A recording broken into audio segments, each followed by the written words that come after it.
All right, let's jump right in. Today, we're looking at ADHD from a totally different angle. We're not talking about managing behaviors, we're talking about translating an entire internal world. This is Loud, Quiet Mind. So much of the conversation around ADHD is about what it looks like from the outside, right? Well, we're going to flip that on its head. We're going to explore what it actually feels like for your child on the inside, because honestly, understanding that changes everything. Does this sound familiar? I mean, if you're nodding your head right now, you are definitely in the right place. So many parents go through all the motions, they try all the standard advice, and they're just left with this nagging feeling that they're missing a huge piece of the puzzle. This one's for you. And let's be really clear about something. This is not about giving you another checklist of techniques or a new parenting method. The goal here is much simpler and way more powerful. It's to translate your child's inner world. Because understanding, well, that's the real tool. Okay, so let's start this journey.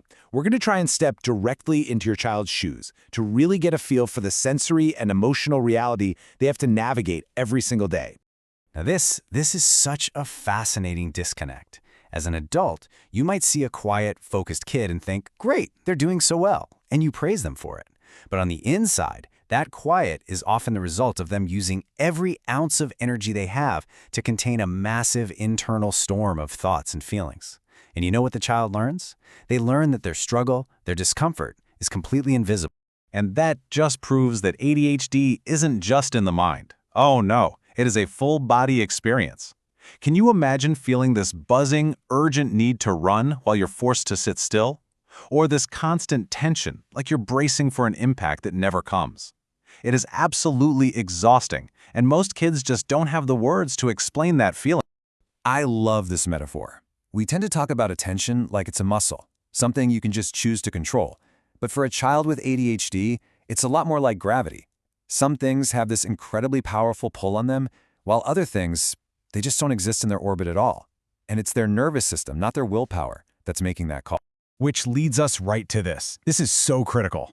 When we tell a child to try harder to focus on something, we're basically asking them to pull a control lever that they literally do not have access to. It's like telling someone to just turn off gravity. And this, right here, is how shame starts to take root at such a young age. Here's another huge difference: how they experience time. You see, for many people with ADHD, the future is this really abstract concept. There's only now and not now.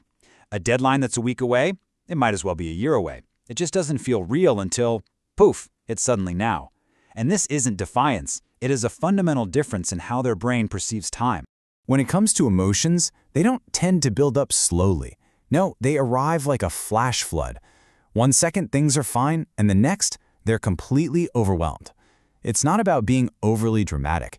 It's about a brain that just doesn't have great emotional breaks. And you know what usually rushes in right after that flood? Shame. Okay, so keeping that internal reality in mind, let's dive into our second section. We're going to look at how our adult world so often misinterprets these experiences, and how that creates this really painful gap between a parent and their child.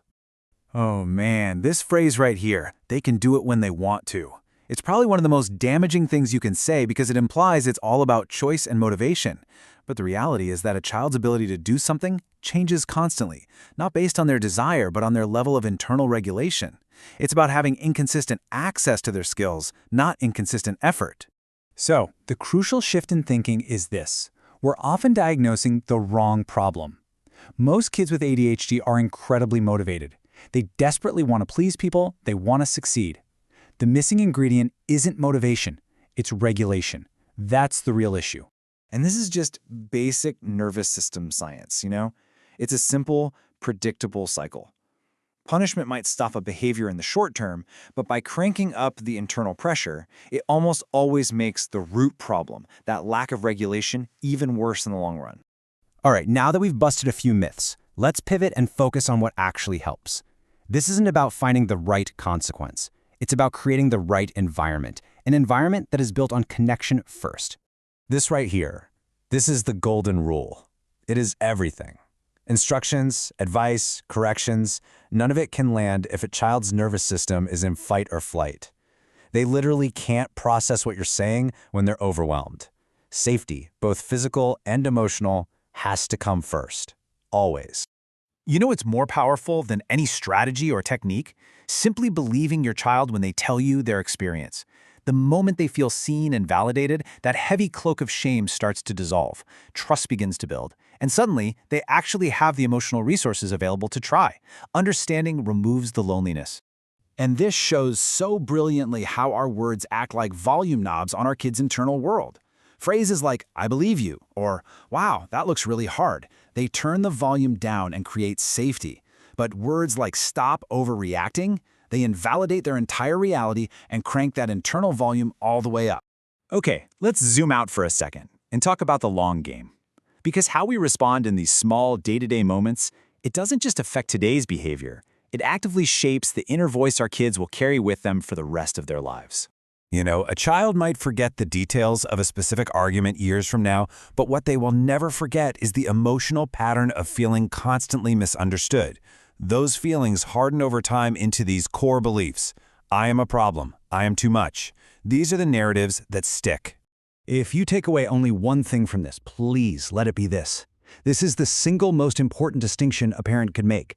Kids with ADHD thrive on structure and clear boundaries. What they cannot handle is judgment that attacks who they are as a person. We have to address the what, the behavior, while fiercely protecting the who. There is a hidden cost of growing up misunderstood, and it is immense. So many successful adults with ADHD are carrying this deep exhaustion, this hypervigilance, and this brutal inner critic. And that's not from their neurology. That's from the scars of being judged instead of being understood. And let's be real for a minute. This is not about being the perfect parent.